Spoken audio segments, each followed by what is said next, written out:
Bonjour Ludovic Leclerc, votre analyste pour benjaminvestor.be, et voici la suite des vidéos sur l'initiation à comment lire un graphique boursier, initiation basique pour apprendre à débuter en analyse technique.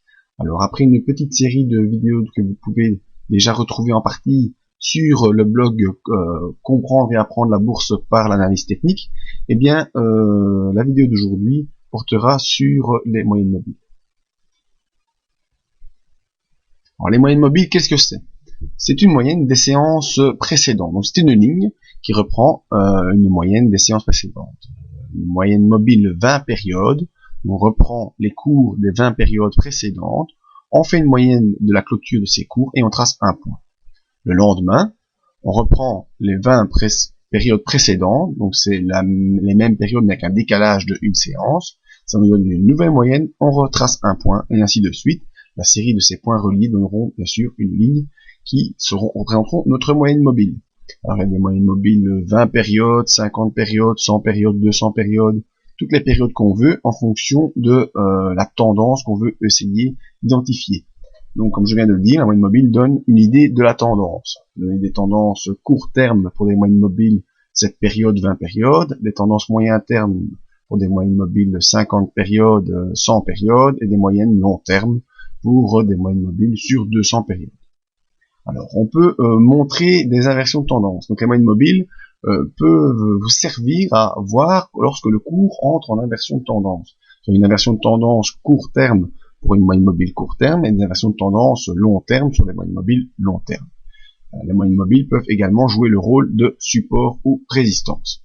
Si vous n'avez absolument rien compris à ce que je viens de dire, ce n'est pas grave, je vais vous montrer le dessin. Donc voilà, ici un graphique sur le DAX en unité journalière. Alors moyenne mobile, ce sont les lignes que vous voyez à l'écran. Elles sont de différentes couleurs pour pouvoir les identifier plus facilement. Si je mettais toutes des lignes noires, ce serait un peu compliqué à voir laquelle fait quoi. Alors par ordre de préférence, moi je mets toujours les moyennes mobiles bleues en moyenne mobile période courte, la moyenne mobile rouge période un peu plus longue, la moyenne mobile jaune une période encore plus longue, la moyenne mobile verte étant la moyenne mobile longue période 200 périodes. Vous voyez que le cours évolue au contact de ces lignes. Et ici par exemple, lorsque le DAX arrive sur sa moyenne mobile 20 périodes, la moyenne mobile joue le rôle de support et le cours reste au-dessus de sa moyenne mobile et même progresse encore légèrement. Si cette bougie noire nous montre que le cours enfonce sa moyenne mobile 20 périodes et passe donc en tendance baissière. Ensuite, on se retrouve sous la moyenne mobile rouge, qui est une moyenne mobile de plus longue période, et vous voyez que cette zone commence à jouer des rôles de support ou de résistance. Ici, la moyenne mobile bleue joue une résistance, le cours repart à la baisse. Ensuite, on refranchit la moyenne mobile bleue, ici elle joue un peu le rôle de support. Malgré tout, on passe dessous, ça joue le rôle de résistance. Vous voyez vraiment l'interaction du cours avec cette moyenne mobile. L'important est de voir la tendance. Vous voyez la moyenne mobile bleue, moyenne mobile courte période, qui fait quand même des impulsions hautes et basses, en allant de plus en plus haut. Par contre, la moyenne mobile rouge reste bien haussière, la moyenne mobile jaune haussière, et la moyenne mobile verte très haussière. Donc nous sommes sur une tendance de fond haussière, avec des oscillations court terme.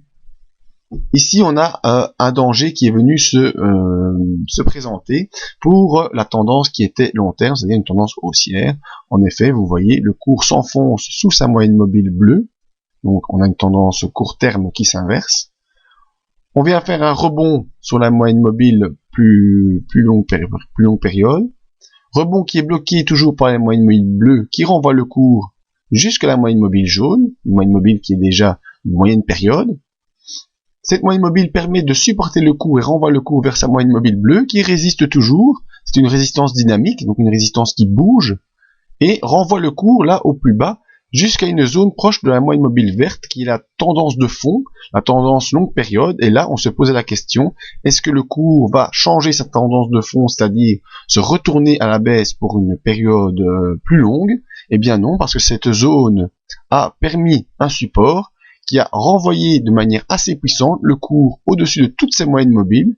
Et vous voyez que les moyennes mobiles, toutes ensemble, se réinversent à la hausse et le cours est reparti maintenant vers des sommets de plus en plus hauts.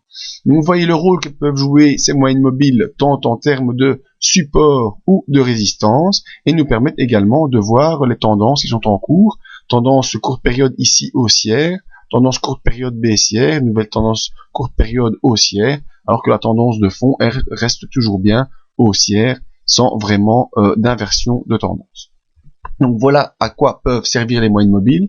D'un premier visu, on peut immédiatement voir la tendance court terme, moyen terme et long terme et repérer assez facilement des zones de support résistance. Je vous donne rendez-vous sur ce petit blog pour des nouvelles vidéos et la suite des explications sur la construction et la lecture d'un graphique boursier. Merci à tous.